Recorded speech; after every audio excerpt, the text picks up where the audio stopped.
Hello everyone, welcome to the program. This is Politics Today live on Channels Television. I'm Seyi Makinde in Abuja.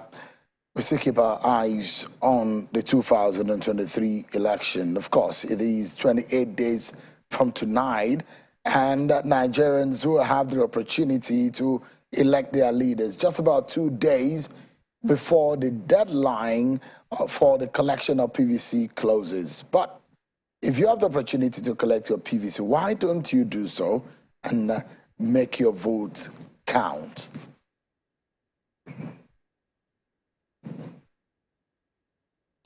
We'll be speaking exclusively with Governor Seyi Makinde of Oyo State, one of the integrity group or the G5 governors of the People's Democratic Party, PDP. And at some point, we'll be getting reactions on the judgment of Tribunal, the Governorship Election Tribunal in Osun State, which nullified the election of Senator Adeleke. But Senator Adeleke has since raised intention to appeal the matter. We'll be hearing from both men, Adeleke and Oyetola. We have some reactions coming from them, but we'll also look at the legal perspectives in all of this matter. Stay with me, everyone, tonight, because the conversation is serious, and we'll get down to it just in a moment. But in the bid to keep you up to date with some of the major stories coming across the country, let's check out some of your political roundup stories.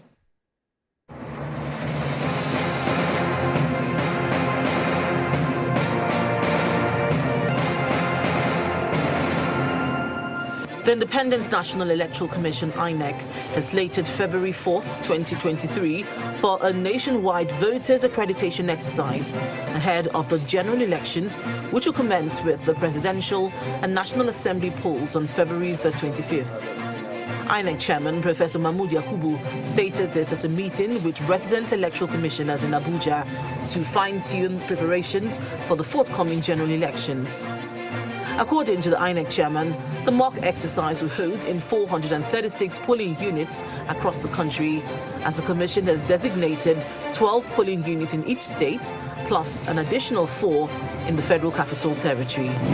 22 states are facing high tendency for manipulation during the 2023 election, that's according to a coalition of civil society organizations.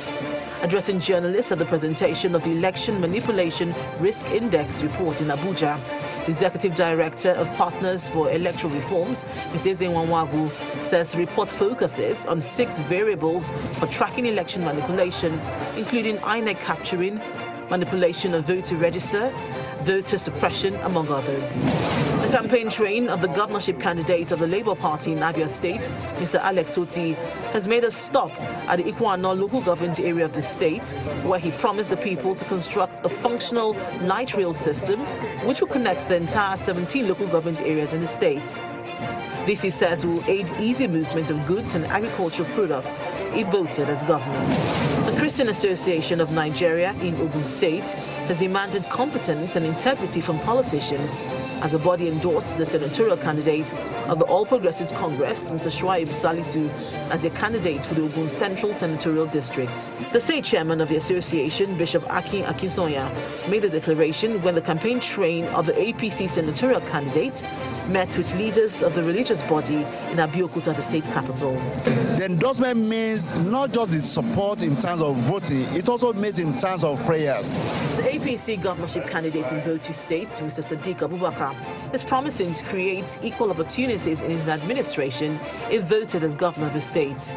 Addressing a group of youths at his residence in Bauchi, Mr. Abubakar promised to enhance youth development and establish skills acquisition centers for the youths across the senatorial districts. The national youth leader of the Labour Party, Mr. Kennedy Ahanotu, is calling on the Independent National Electoral Commission, INEC, not to disenfranchise the over 3.6 million registered students who are yet to collect their permanent voters' cards. Speaking at a news conference in Abuja, Mr. Ahanotu appealed to university authorities across the country to release the students to go and collect their PVCs. Ahead of the February presidential election, some groups are intensifying campaigns to get support of voters for their candidates. The National Youth Solidarity for Atiku in Borno State is mobilizing women and youths to vote for the presidential candidate of the People's Democratic Party, Mr. Atiku Abubakar. Addressing the gathering, the convener of the Atiku support group, Mr. Tiktu. Addressing the gathering, the convener of Atiku support group, Fatima Abdu, assured them that Atiku's administration will end insecurity across the country.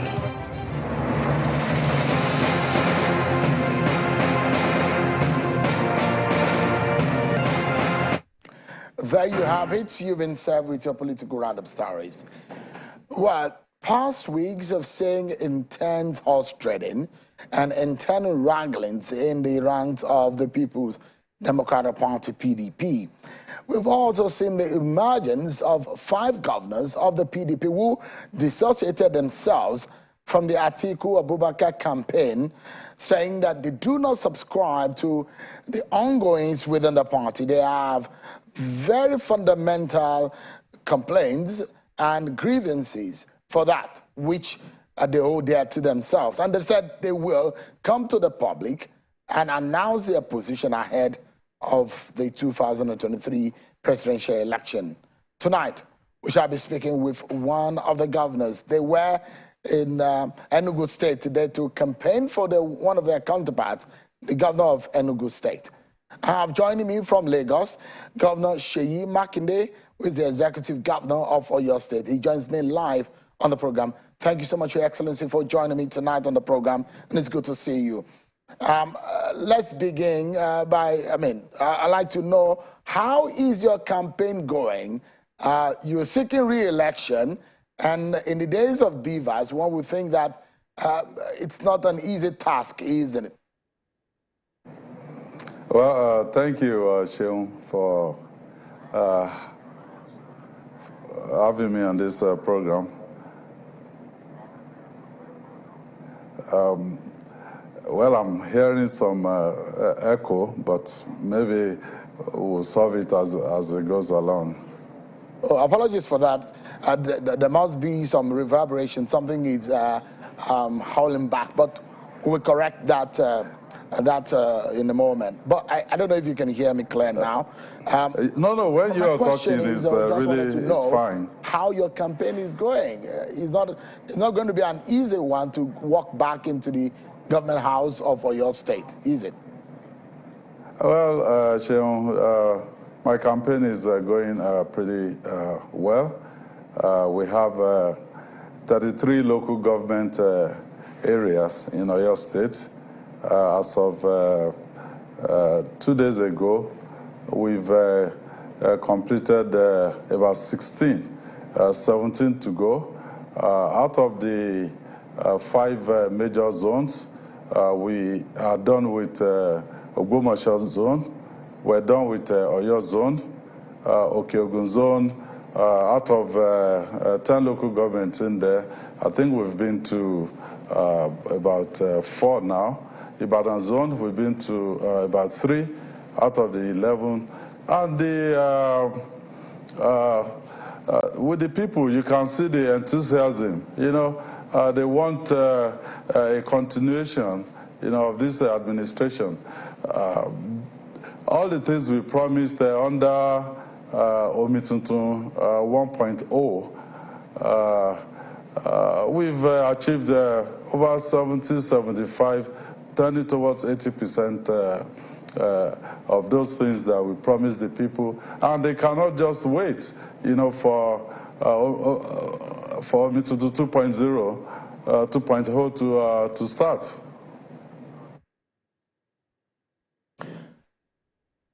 Okay, so you are up so for me, against really, for me, Seun, beavers or no beavers, remember that in 2019, I was faced with a very tough election. PDP, as of that time, wasn't at the federal level, still not at the federal level, we were not at the state level, we were not at the local government level. The only elected PDP official by the time we were going to the polls in 2019 was just a 1 member out of 32 member assembly. So It couldn't have been tougher than that now. One of your biggest opponents the last time is back in the race, and you're going to be up against yet a very experienced politician in the form of Senator Teslim Folarin. Those are not easy opponents in this race. Things seem to have changed from the last time. For those who have criticized you in the opposition, saying there isn't anything Omitutu that we have saying. Omitutu actually means new water, literally, is a Yoruba language, he said. So for those who have criticized to say there is nothing that they have seen concrete on the ground as far as what Seyi Makinde has done in Oyo State in the last 4 years or so, and they think that there is a chance for them to remove you from office and get into the government house in Oyo State. How tough do you think this will be? It's a tougher race compared to 2019, isn't it? Well, I disagree, Sheon. I think it is going to be a lot easier because if people are saying they haven't seen what this administration has done in Oyo State this past almost 4 years, they must be living in the sky or in the moon. We came in with 4 major pillars. One, we said we're going to fix our health sector, education sector, we will expand our economy, and also we will look after security. Education sector, one of the first decisions that I took as soon as we came in was to scrap the 3,000 Naira education levy for our children, because as of the time we came in, Oyo State had close to 250,000 out-of-school children. And those out-of-school children, some of them were not able to go to school because they couldn't afford the 3,000 Naira education levy. So we scrapped it. Between then and now, we've been able to get about 60,000 of them back into the classroom. For us, that is major because those are our future. We promise on the tertiary education side that we will negotiate with our Osun State counterparts to get LAUTECH back for Oyo State. And within 2 years of our coming in, we did that. Our students that were spending 8 years for a 4-year program, is now a thing of the past. And LAUTECH, at this moment, is adjudged to be the best state university, in Nigeria by bodies from inside the country and from outside the country.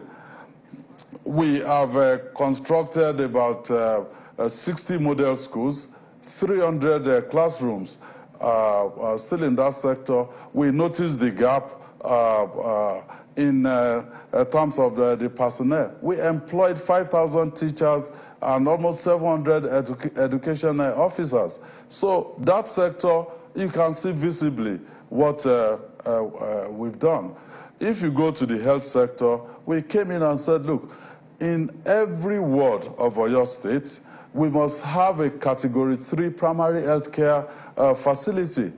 We have 351 wards in Oyo State, and over 200, going towards 250 of those facilities have been upgraded. We're equipping them right now. Just 2 days ago, I signed, actually yesterday, I signed an MOU with the French government. They've given us a facility, to equip those primary healthcare centers. And again, we didn't stop at that. We said people will not go beyond 1 kilometer radius of their homes, to access a primary healthcare facility. When we came in, the health insurance scheme in Oyo State, we had maybe about 45,000 enrollees. Now we have over 300,000, that has enrolled in the in the Oyo State health insurance scheme. In terms of expansion of our economy through agribusiness, we have Fashola Farm Settlement that is being turned into farm estate right now, and a lot of subscribers in there, big businesses. Now, if we talk about infrastructure, we've built several roads. I remember when a colleague of mine came to flag off a road project for me, the Seyi Makinde Road. That's my colleague from Kwara State. He said, look, Seyi, this is a 76.8 kilometer road. That is supposed to be a federal government project. And I said, no, we're doing it for the states, because our concept, of linkages for our state is to link all our zones. So we are linking Ogbomoso zone to Okeogun zone through that road. And you know what? The Brent farm that came into Oyo State in 2020, they are back on that, around that road to set up their sugar plantation and factory. So even if you go in terms of IGR, when we came in, IGR for Oyo State was about 1.7 billion. As of the last count, November, it was 3.8 billion for November of 2022. So they're putting all this data together, and if people are saying, oh, we haven't done anything in Oyo State, I think they need to come down to Oyo State. And in terms of the fourth pillar is security. We said we're going to provide infrastructure, for our security agents to be able to do their work. We provided them with vehicles, with gadgets, with communication.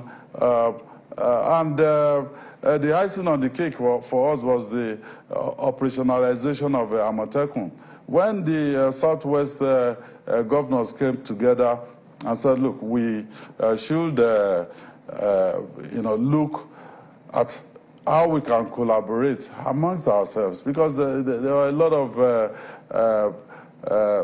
issues across the borders, and we came together, and Oyo State was a signatory to that agreement. We operationalized it, and as of the last count, we have recruited and trained over about 2,000 Amotekun personnel in Oyo State. That is more than all the other states in the Southwest even put together. So Governor Makinde, I don't think anyone in Oyo State can imagine, Oyo State without Amotekun right now. And they are cooperating with just briefly, because I have a long list of questions that I'd like to ask you. In the beginning, there was rivalry, but we've been able to look after that. Police, civil defense, DSS, even army. They have come together to carry out clearance operations. So I believe we have done well. And people may also say that, we pay salaries of workers on the 25th of every month. In the beginning, they said, they cannot do it for more than 6 months.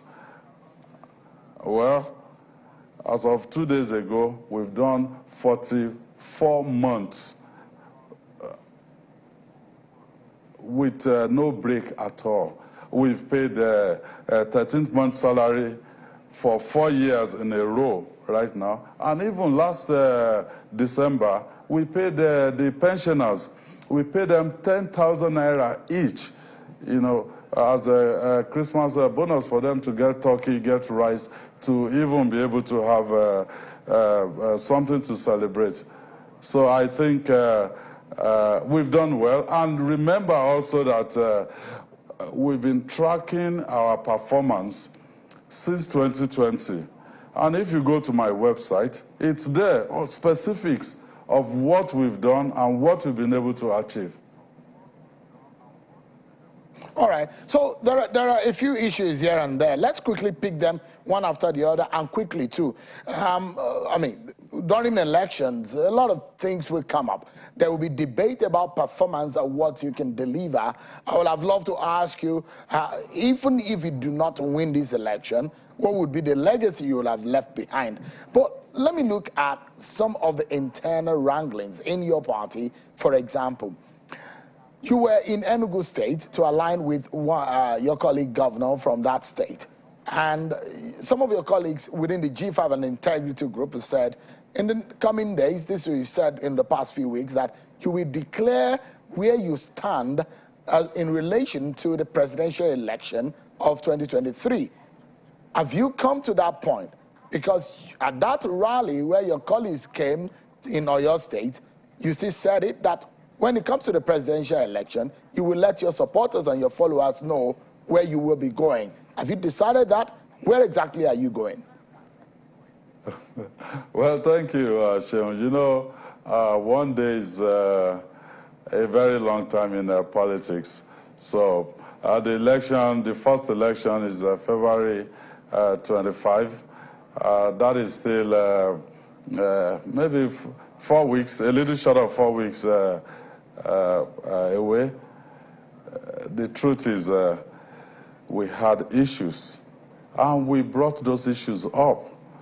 We said, look, the constitution of the party, you know, is very clear about rotation, about zoning, and I was the one that brought it up at NEC. Section 7, subsection 3C of PDP constitution is very clear. Okay. A lot of people will say, oh, okay, we're doing all of this because Governor Wike did not win the presidential primaries. Of course, that is not the situation. The primaries have been lost and won. It's clear, it's done, dusted. A clear candidate has emerged. But does it mean all the issues that we've raised, which they've refused, the party has refused to address them up until now, do we sweep it under the carpet? And these are very, very fundamental issues. And I must say this also, as a party, we are treading a very dangerous path. See, Sheon, I will not say because I'm in PDP, then I should compromise my principles, you know. And that is what the integrity governors are saying. The G5, it's very clear. We're saying, look,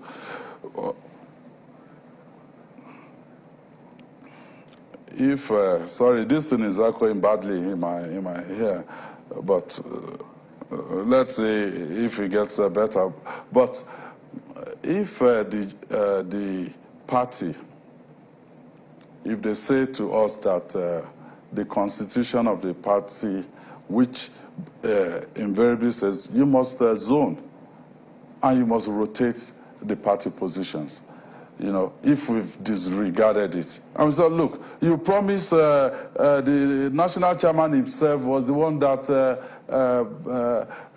you know, made that comment that peradventure, if somebody from the northern part of the country emerges as the presidential candidate, he will resign.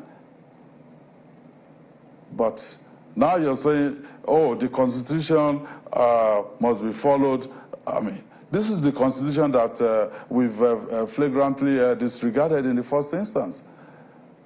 So we cannot keep picking and choosing, you know, what part of the constitution we're going to obey and what part of the constitution we're going to disregard. They said almost 6 months ago that, oh, this is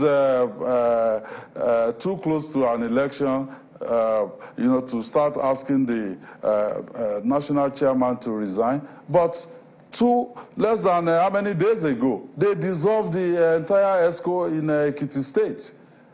So that dissolution is not too close to an election.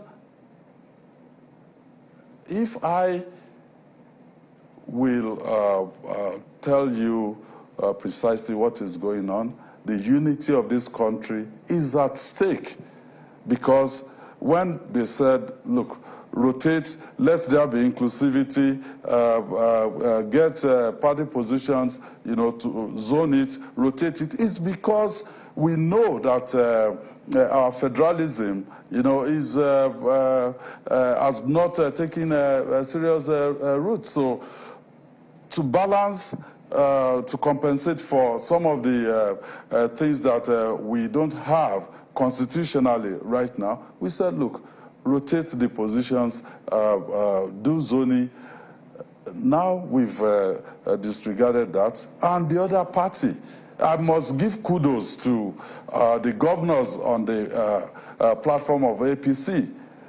I mean, governors like Governor Nasir El-Rufai, Governor Jigawa, Mai Malabuni, Governor Kogi.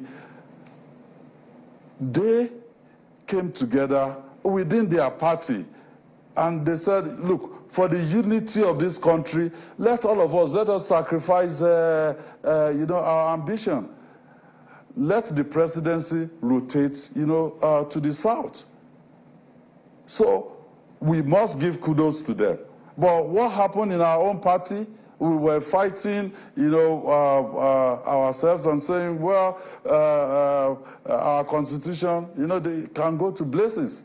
I don't think that is right. And I'm not, the integrity governors, we're not in this to say, look, we're trying to prove that we are right or wrong. We are standing on a principle. And if you stand on a principle, whether you're right or you're wrong, I mean, that will be left for posterity, because all of this will come and go. In another 4 weeks, the election, will have been won and lost. And then we'll be faced with the judgment of posterity.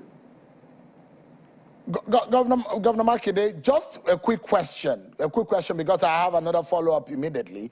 Now, are you working with another presidential candidate other than Atiku Abubakar?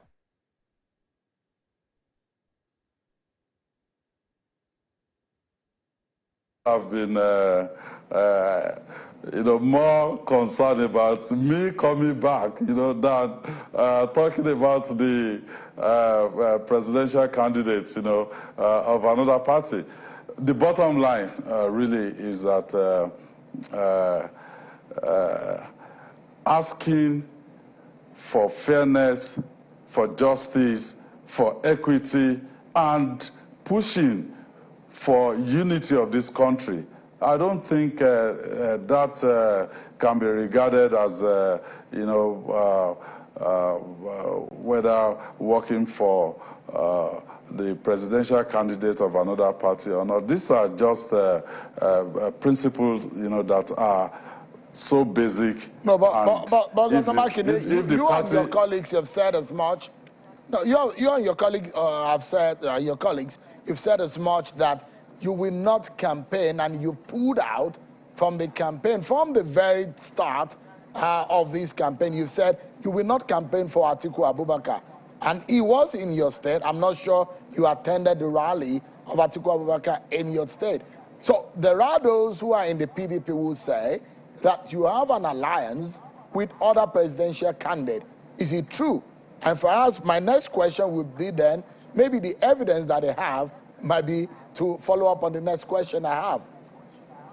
Well, Seun, asking for certain basic things to be done by the party And if they've refused to do it, what do you expect us to do? Just carry on and say, well, okay, this is gone, then go ahead and just keep pushing around with something that you're not sure is going to really bring the people of Nigeria together. See, in Yoruba, they will always say that, if we're saying, look, let's eat this thing together, or let's work on this together, and there's no inclusivity, you know, how do you want to proceed?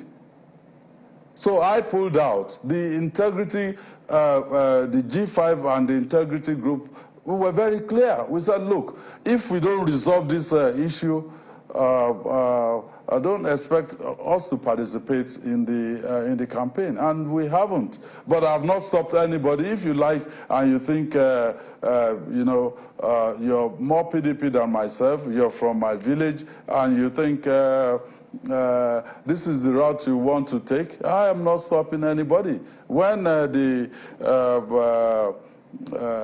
candidate came to Oyo State, I provided logistics for them. I provided easy passage, security, you know, for the venue, and everything that they did for the campaign. And as the chief security officer of the state, I will do that for other parties as well, you know, when they come. So I think people must, you know, come clear about what are these principles. Is the party right, you know, to sweep this under the carpet? Something that is something that is, you know, really knocking at the ground norm, the constitution of the party. No, I think you cannot build something on nothing, really. All right, Governor Makinde, let's take a breather. Please stay with me. There are a few more questions that I have for you on the program tonight, which borders on the 2023 election and some of the prospects, issues that have been raised, and perhaps how the elections will pan out. There are those who say that you are risking coming back into office with your action. In fact, some of the chieftain of the PDP in Oyo State have described your action as treachery. I'd like to get your reaction to all of this. Tell me, everyone. They've described my action from the Osun Governorship Tribunal judgment of today. Stay with me, everyone. We'll be right back. Thank you so much, everyone, for staying with us right here on the program. Our focus is being the G5 governors of the PDP and the 2023 presidential race, the internal wranglings in the PDP. Of course, we'll take a look also at the outcome of the Osun Governorship Election Tribunal of today and some of the reactions that are coming in. Governor Seyi Makinde, the executive governor of Oyo State, has been our guest on the program tonight, and he's live with us from Lagos. Thank you so much, Your Excellency, for joining us.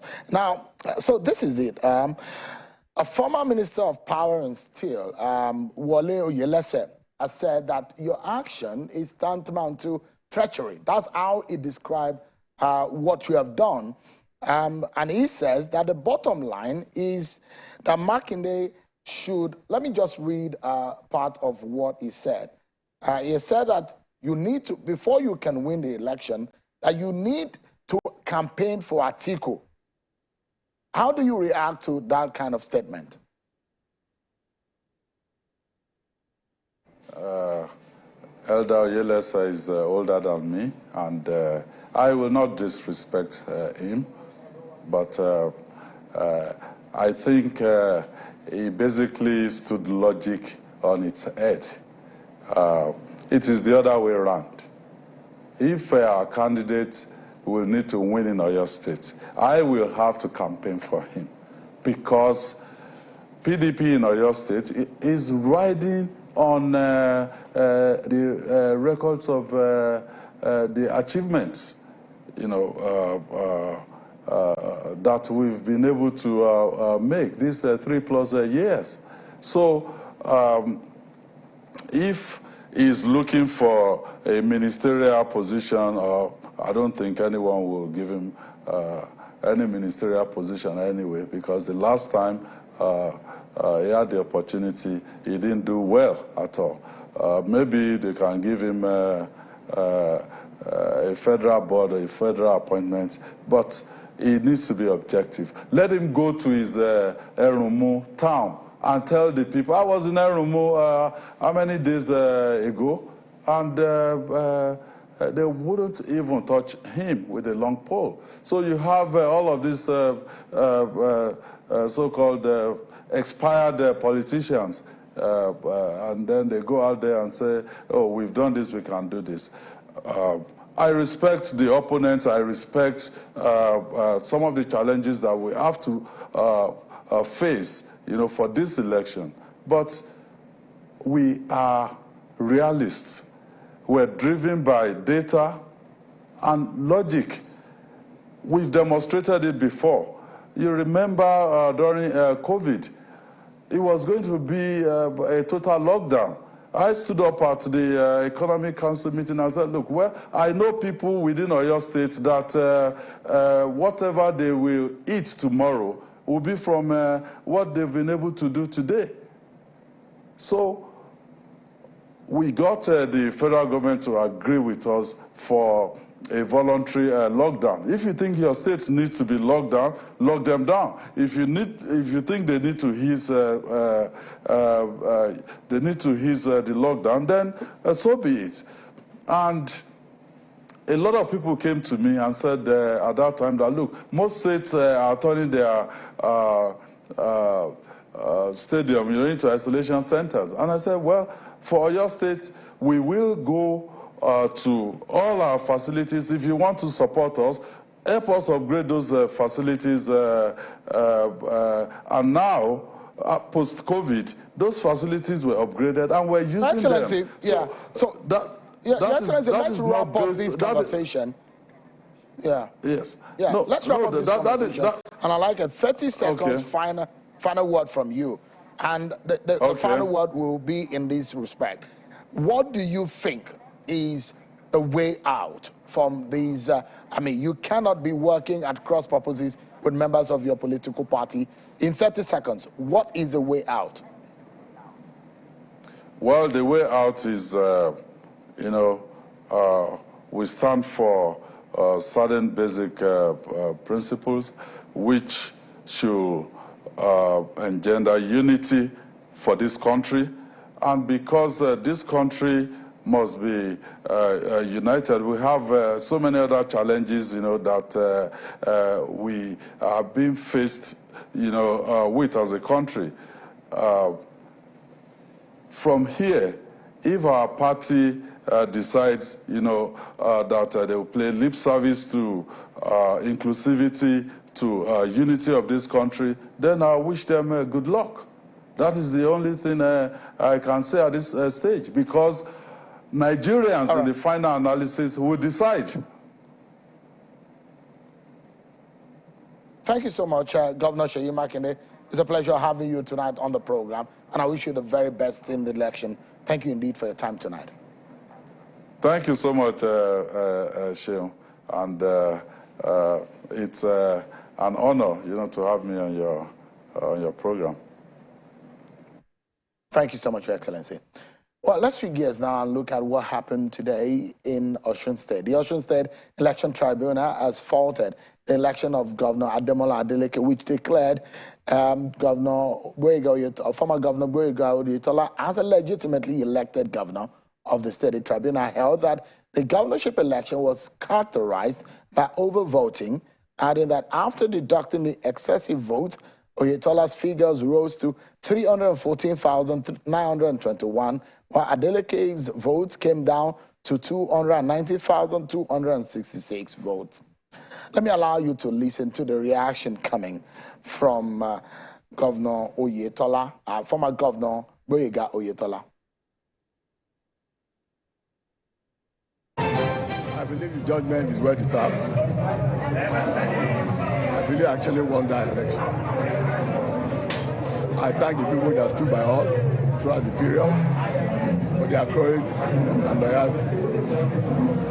Because there was a lot of intimidation, harassment here and there. I thank them.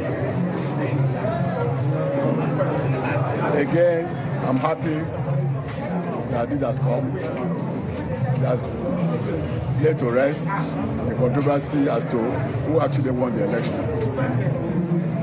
I thank millions of supporters and party members. I thank the judiciary for living up to expectation. I thank the security agencies for ensuring peaceful and conducive atmosphere for judges to work. I want to charge our members to get prepared for the set of elections that are coming up in February and March, particularly the presidential election of Asiwaju Bola Ahmed Tinubu and all other candidates of APC for February and March elections respectively. Former Governor Gboyega Oyetola, who was the APC candidate in that election.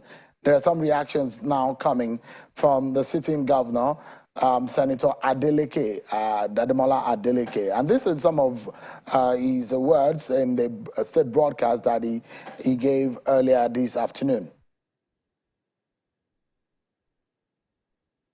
Two members of the tribunal delivered two opposing judgments. The chairman and the member 1. The member 2 did not deliver any judgment. She abstained. The chairman's judgment affirmed the claim of overvoting, while the member 1's judgment agreed with our position as captured by the beavers machine. As the primary source of accreditation, data of true accreditation on the day of the election. The reality of my election as the governor of Osun State is captured in the member 1's judgment. The claim of overvoting in the chairman's judgment was unfounded. This was clearly a miscarriage of justice. Well, that is a reaction of Senator Dademola Adeleke. Now, the party on Senator Dademola Adeleke's side said that they've instituted a notice of appeal, meaning that they will appeal their case. They're not happy with it. And what does this mean for Senator Adeleke, who is the incumbent or the sitting governor? Does it mean he needs to step aside, or what does the law say about all of these? Now, if you're not happy with a judgment of a lower court, you go to a higher court, which is now the appeal court that they will need in this kind of situation to appeal the judgment of the tribunal. And when they are not satisfied also, they still have up until Supreme Court to be able to push this matter. It is a governorship election matter which can be pushed up to the Supreme Court of Nigeria. Now, these are the issues, hoping that tonight we'll be able to get some perspective from lawyers on both sides of the divide who are going to be joining us on the program just in a moment, where the tribunal led by Justice Tase Kume and therefore instructed the Independent National Electoral Commission, INEC, to withdraw the certificate of return issued to Senator Adeleke and his deputy, Kola Adewusi. He directed that the certificate of return be issued to Oyetola instead. But Senator Adeleke has said that INEC should not issue any certificate of return just yet because it still has the opportunity to pursue the case in the upper court and in fact up to Supreme Court if need be. These are the circumstances and the scenarios playing out in Osun State. And these are some of the pictures that came out of that judgment today. This is in the outskirts of, the outside of the premises of the court in Osogbo, the Osun State capital, earlier today. Presence of security operatives were manning the court premises to ensure law and order. And of course, it's caused some jubilation. We're already seeing reactions on the camp of the APC. Some leaders of the APC already sending their congratulatory messages to Senator, former Governor Gboyega Oyetola but the reaction that coming from the PDP is that this is a miscarriage of justice. And the governor, Adeleke, has asked the people of Osun State to stay calm as they still have the opportunity to pursue this case to the very, very end.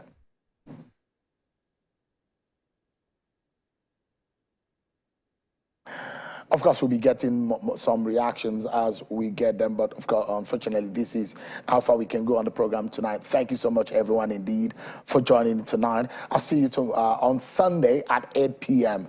Let me just hint you that can you trust the beavers? Can you take home some lessons from what we have seen in Osun and Ekiti to give some assurances of whether 2023 election is going to be guarded by a watertight process that will ensure a free and credible election? And we're having a guest on Sunday that will be breaking all this down for us, and we're having a practical demonstration of how the 2023 election can be credible. Thank you so much, everyone, for watching. I'm Sean Kimberley. God bless Nigeria.